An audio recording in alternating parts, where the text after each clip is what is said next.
De bem com você, está de volta e hoje a gente está falando sobre a saúde do sistema digestivo, mas antes de continuar a nossa conversa, eu tenho um recado para você. E agora eu quero te dar uma dica de saúde. Você já pensou ter uma solução única que proporciona ao seu corpo mais cálcio que o leite, mais vitamina C que a laranja e mais proteínas que a carne? Agora você pode. Confere. Ora Pronobis, o suplemento natural que é fonte de proteínas, fibras, vitaminas e minerais. Quer ter mais de 10 benefícios em uma única solução? Conheça Ora Pronobis da Eleve. Ora Pronobis contribui para a prevenção e o tratamento da anemia. Tem alto valor proteico, combate dores, possui ação anti-inflamatória, analgésica e antioxidante. Os benefícios do ácido fólico: combate o colesterol ruim, contribui para o controle da diabetes, ajuda a hidratar pele e cabelos e auxilia na regulação da flora intestinal. Fique atento. Ora Pronobis, com registro de autorização da Anvisa, só a Eleve tem. Escolha o verdadeiro. Peça já o seu Ora Pronobis da Eleve. Minha gente, uma dica dessa não dá para deixar passar, né? Ora Pronobis da Eleve é o suplemento natural que vem da Santa Planta e tem mais de 10 benefícios cientificamente comprovados. Gostou, né? Então ligue agora 0800 880 9987 e peça já o seu Ora Pronobis da Eleve. E olha, ligando agora, você paga em até 10 vezes sem juros. Promoção especial para você que está nos assistindo. E fica ainda melhor, viu? 30% de desconto e frete grátis para todo o Brasil. Então aproveita essa chance. Ligue 0800 880 9987 e peça já Ora Pronobis. E fique atento. Não se engane se o mercado te oferecer outras opções, porque só a Ora Pronobis da Eleve é enriquecido com vitaminas e tem registro da Anvisa. Ligue agora e peça o verdadeiro Ora Pronobis da Eleve. Ora Pronobis, saúde que vem da natureza. Hoje a gente está conversando aqui com o Dr. Bruno Sander, já falamos sobre doença do intestino, síndrome do intestino irritável, falamos sobre H. pylori, várias doenças. Agora a gente pode falar um pouquinho a respeito desses sintomas, né, doutor? Que tem sintoma que eu até anotei, que são sintomas que a gente não conhece comumente como sintomas ligados a problemas gástricos. Por exemplo, náusea, empachamento, azia, o retorno do alimento, o ácido gástrico, a diarreia, a constipação e a dor abdominal, tudo bem, né? Fazem parte, teoricamente, dentro do que nós conhecemos. Agora, existem também outros, né? Que são a tosse, dor no peito, sinusite, asma, dor de cabeça, déficit de atenção e lesões na pele. São sintomas que aparentemente não têm nada a ver com problemas gastrointestinais, né? Como que isso se explica, doutor?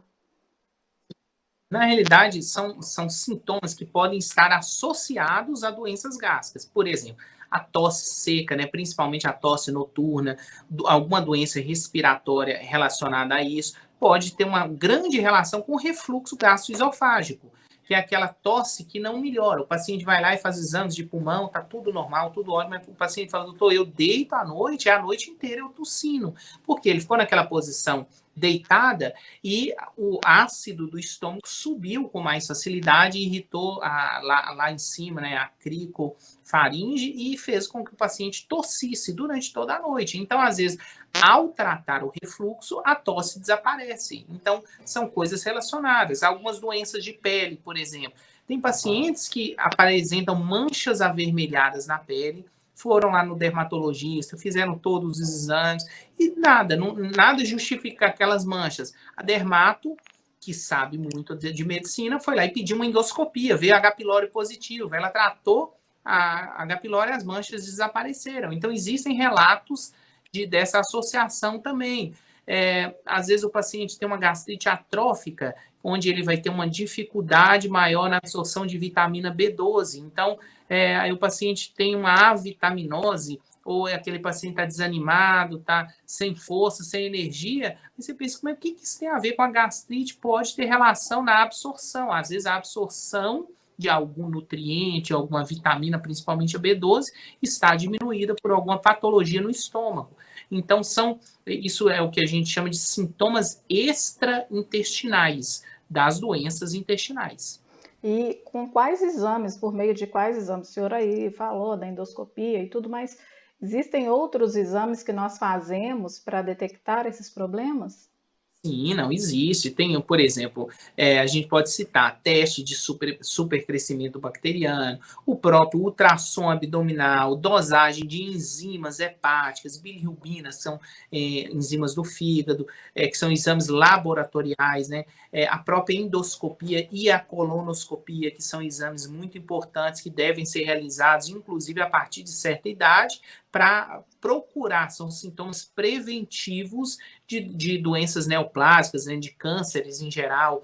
A colono mesmo é um exame muito importante que a população brasileira ela faz muito abaixo do que deveria ser feito. As pessoas normalmente no Brasil não se preocupam em fazer uma colonoscopia preventiva. Geralmente elas procuram o médico e para sair de lá com um pedido de uma colonoscopia, quando existe, por exemplo, um sangramento fecal, né? Às vezes um melema, algo desse tipo, as fezes estão escurecidas, aí o paciente fala, não, tem coisa errada. Mas às vezes ele já deveria ter feito uma coluna há muito tempo. A endoscopia também é muito semelhante. O paciente só procura o médico para realizar um exame, na maioria das vezes, quando aquele algo fez com que aquele paciente se preocupasse com alguma patologia. Não deveria ser dessa forma. O correto seria procurar o médico para que ele indique os exames à medida que a idade vai chegando e que para prevenir os problemas, não para só diagnosticar os problemas para depois tentar tratar. Uhum. O senhor falou aí dessa multidisciplinaridade, né, dos colegas que entendem um pouco da área um dos outros, por exemplo, a dermatologista que pode indicar uma endoscopia. Eu faço essa pergunta justamente para saber se tem uma idade ou uma periodicidade para as pessoas começarem a frequentar o gastro e não só ir ao clínico em busca, né, de um check-up geral. Sim, olha, a idade vai variar muito de história familiar. O que isso significa? Por exemplo, se o paciente tem parentes de primeiro grau que tiveram algum tipo de doença maligna intestinal, ele vai procurar o gastro muito mais cedo. Ele vai a partir daí dos 16, 18 anos, esse paciente já tem indicação de ir até o gastro, porque ele tem um parente de primeiro grau que apresentou uma doença neoplásica, uma doença maligna. Então, mas no geral, a população em geral, para procurar um gastro, a partir de 20, 22 anos de idade, seria indicado que ele fosse, pelo menos, não necessariamente que ele precisa fazer uma endoscopia, precisa fazer uma coluna, de forma nenhuma, mas pelo menos para que ele já seja bem orientado sobre evitar, por exemplo, o uso de anti-inflamatórios que a gente vê hoje em dia, aquele uso crônico. Senti uma dorzinha no ombro, vou tomar um anti-inflamatório. Se o paciente já desde cedo é bem orientado quanto a essas coisas, ele vai evitar muitos problemas no futuro. A colono, por exemplo, quando é que tem indicação de colono? Geralmente a partir dos 45 anos de idade, quando existem doenças associadas na família, ou a partir dos 55 anos, como screening, né, que é a checagem da população em geral. A endoscopia, ela repetir a cada 2 anos ou 3 anos, dependendo dos achados que vierem nesse exame. A colono vai ser repetida geralmente a cada 5 anos. Lembrando que são exames que não causam desconforto. O paciente vai ser submetido a esses exames sedado, então ele vai estar dormindo, sem nenhum tipo de dor, sem nenhum tipo de incômodo. A medicina evoluiu muito e junto com a medicina a anestesia evoluiu muito. Então, antes tinha-se essa ideia de que a endoscopia era um exame terrível, que o paciente vomita durante. Hoje já não é nada disso. O paciente vai dormir durante todo o exame, ele não vai sentir desconforto, não vai sentir dor. Então, as coisas têm evoluído muito nesse sentido. E são exames também bastante seguros. Os riscos de complicações são riscos muito baixos, muito pequenos. Então, as coisas nesse sentido evoluíram bastante. E por que eu estou dizendo isso? Para justificar que não vale a pena ficar esperando ou não fazer algo correto, colocando sua saúde em risco com a desculpa de que eu não quero. Se eu for, vai que o médico me pede um exame. O médico só vai pedir um exame se houver indicação desse exame. Então, procure acompanhamento, procure sempre um profissional de confiança, para que ele possa ou te orientar, ou, se for necessário, ele vai te solicitar, sim, algum exame. Não, e outra coisa que eu acho importante a gente falar, né, doutor? As pessoas hoje não têm mais a desculpa do exame, eu vejo que algumas colocam a desculpa no preparo do exame, que no caso da endoscopia não tem nada demais, e o da colonoscopia hoje também é super adequado, assim, de acordo com aquela pessoa, né? Por exemplo, aquela pessoa que tem intolerância à lactose, tem um preparo diferenciado, né? Sim. É isso mesmo. Preparo de endoscopia é um jejum de 8 a 12 horas de jejum. Então, isso para alimentos sólidos, 4 horas para líquido. Ninguém vai morrer porque ficou 4 horas sem tomar água. Então, é algo assim que, às vezes, nós brasileiros, quando queremos encontrar, às vezes, uma desculpa para alguma coisa, a gente pega elas onde não existem. Mas são exames que, quando são necessários, e o médico te pedir para fazer, te indicar, não deixe de fazer, porque esses exames, eles podem, por exemplo, diagnosticar um câncer precoce, que no estágio precoce, ele é curativo, o tratamento daquele câncer seria curativo. E aproveitando sua presença aqui, eu quero perguntar a respeito o senhor trabalha muito com balões intragástricos, né? Me corrija se eu falei o nome errado. Como que fica também o uso esse procedimento, o uso desse recurso, né? Dispositivo, achei, o senhor me ajudou aí com a palavra. Em caso de pessoas que, porventura, já tiveram algum problema, uma gastrite no passado, talvez, isso é viável?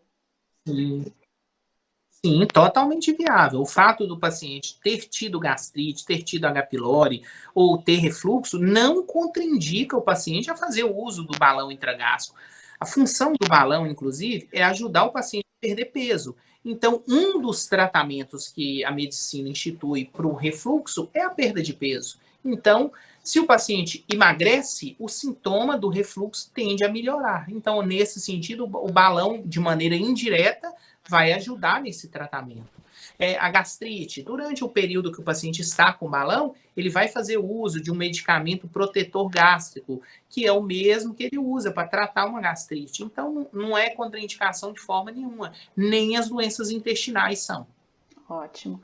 Então, quem estiver aí precisando emagrecer, querendo emagrecer, não precisa ter essa preocupação. Pode dar sequência aí aos projetos de emagrecimento saudável, né? Doutor, e outra coisa, aí é uma dúvida que surge. Hoje em dia tem muitos casos de pessoas que retiram a vesícula por conta das pedras, né? Essa retirada, ela prejudica a digestão de alguma forma? Não, tem pacientes que após retirar a vesícula, eles ficam de 2 a 3 anos com algum tipo de queixa relacionada à digestão, principalmente a digestão das gorduras em geral, dos alimentos gordurosos, que é a função da bile, né? Principalmente a digestão de gordura. Então, a orientação que a gente dá é que nestes casos específicos, o paciente evite alimentação gordurosa logo após, pelo menos no primeiro ano, que ele retirou a vesícula, mas isso tende a se normalizar ao longo dos anos. Outra coisa que pode acontecer também é que isso é um relato assim, bastante comum em consultório, o paciente retira a vesícula e fala, doutor, depois que eu retirei a vesícula, quando eu tomo café da manhã, logo na sequência eu tenho que correr para o banheiro que me dá uma diarreia. E é só naquele momento, acabou, passou e não tive mais. Também tem relação com essa cirurgia, mas o corpo se ajusta. Então, com o tempo, isso tende a desaparecer também. Tá certo. Doutor Bruno, quero agradecer muito sua participação aqui no programa. Gostaria de continuar conversando com o senhor, mas eu sei que o tempo não vai ser, né, não nos ajuda nesse momento. Muito obrigada pela sua participação e espero que tenham outras vezes aqui no programa, tá? Com certeza. Um grande abraço. Obrigada. Tchau, tchau. Até mais. E o De Bem com Você vai para o intervalo, mas é rapidinho, daqui a pouquinho a gente está de volta.